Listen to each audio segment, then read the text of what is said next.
Hi friends, இன்னைக்கு pav bajji masala recipe தான் நம்ம பார்க்க போறோம்.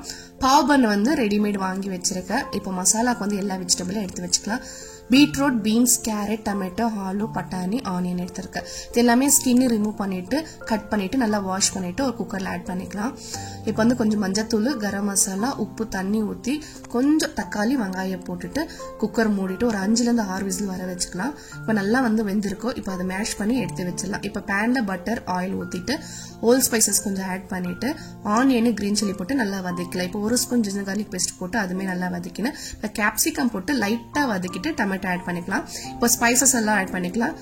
தனியாத்தூள், மஞ்சாத்தூள், மிளகாத்தூள், கரம் மசாலா அண்ட் பாவ் பஜ்ஜி மசாலா இது எல்லாமே போட்டு நல்லா வதக்கிட்டு பச்சை ஸ்மெல் போற வரைக்கும் நம்ம மேஷ் பண்ணி வச்சுக்கிற வெஜிடபிள் ஆட் பண்ணிட்டு கொஞ்சம் கொத்தமல்லி தூவிட்டா ஸோ பாவ் பஜ்ஜி மசாலா வந்து ரெடி ஆயிடும்.